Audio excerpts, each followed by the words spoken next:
In the middle of World War II, he disobeyed a direct order. He left formation. He attacked the wrong target. By military law, this decision should have destroyed his career. Instead, it destroyed the enemy's entire operation.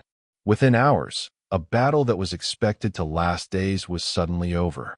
Thousands of soldiers who were meant to die never did. And the most shocking part? He didn't even know what he had done. This was not supposed to happen. In World War II, battles ended because of careful plans, strict orders, and overwhelming force. They did not end because of accidents. And yet, this one did. A single pilot disobeyed a direct command. Not out of heroism, not out of strategy, but out of instinct. And within hours, an entire battle was over. It was 1944. The war in Europe had reached a breaking point. Every mile of ground was paid for with blood, and every delay meant more lives lost on both sides. Commanders knew that if momentum slowed, the cost would be catastrophic. That morning, an Allied bomber squadron prepared for what was expected to be another brutal mission. Crews moved quickly across the airfield, checking equipment, climbing into aircraft, saying little. Everyone understood the reality of what lay ahead. The objective was clear: weaken enemy ground forces holding a key defensive zone. If those forces remained intact, the front would stall. Thousands of infantrymen would be sent forward into machine gun fire, minefields, and artillery barges. The aircrews knew they were flying to prevent exactly that. But none of them expected that one damaged aircraft would quietly change everything. The mission briefing was short and unforgiving. Targets were assigned. Flight paths were fixed. Deviations were forbidden. The rules were simple. Stay in formation. Hit only designated targets. Follow orders at all costs. In the air war over Europe, discipline was survival. A single pilot acting alone could expose the entire formation, compromise the mission, and cost countless lives. Engines roared to life as the bombers lifted off into the cold morning sky. One by one, they formed up above the clouds, steel silhouettes against the rising sun. From above, the countryside looked calm. Rivers glinted in the light. Fields stretched endlessly toward the horizon. It was almost beautiful. Then the first anti-aircraft shells exploded. Black bursts of flak filled the sky, tearing open the air around the bombers. The formation tightened instinctively as pilots fought turbulence and fear, holding their course while explosions rocked their aircraft. Inside one bomber, warning lights suddenly began to flash. A violent impact shook the plane. Metal screamed. Smoke crept into the cockpit as the engine sputtered, struggling to maintain power. Gauges flickered. The aircraft shuddered. This was not minor damage. Seconds later, the radio crackled with an unmistakable command. Abort mission. All damaged aircraft, return immediately.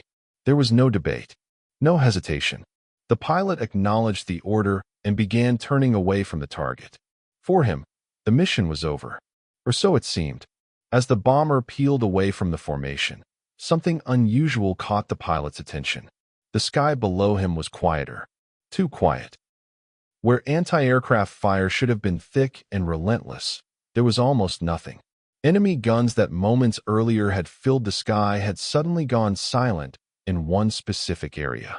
That alone raised suspicion. Then he looked closer at the ground. Through breaks in the clouds, he spotted movement. Not random movement, but organized activity. Vehicles moving with purpose. Equipment positioned deliberately. Fuel trucks. Supply convoys. Temporary command structures. Communication antennas. This was no ordinary position. Yet according to his map, it wasn't marked as important. And that was exactly the problem. The pilot hesitated. He was already disobeying protocol by lingering. His plane was damaged. Staying longer increased the risk of being shot down or losing control completely. If he continued his retreat, nothing would happen. He would land, file a report, and fly another mission another day. The war would continue exactly as planned. But if he was right about what he was seeing, and if he ignored it, then a critical opportunity would vanish forever. This was not a calculated decision. This was the moment where training ended and instinct took over. The pilot altered course. He broke away completely from the formation. No announcement. No request for permission. He descended toward the quiet sector of the battlefield, unsure whether the enemy would suddenly react. They didn't. The bomber lined up for an attack that was never authorized, flying alone toward a target no one else believed mattered. Inside the cockpit, his hands were steady, but his heart was racing. He armed the bombs, fully aware of what this meant. If the strike failed, he would be remembered as reckless. If it succeeded, he might never be credited at all. He released the payload. The first explosion hit the ground. Then everything changed. A massive secondary blast erupted, followed by another and another. Fuel ignited instantly. Ammunition detonated in violent chain reactions. Fire tore through the site faster than anyone could control. The entire area exploded into chaos. This was no supply dump. It was the enemy's command and logistics hub. Within minutes, communications were destroyed. Officers were killed or cut off. Units across the battlefield lost contact with one another. Orders stopped flowing. Coordination vanished. On the ground, confusion spread faster than fear. Troops waited for commands that never came. Defensive lines hesitated, then collapsed. Units began retreating, unsure whether they were abandoning positions or following orders that no longer existed.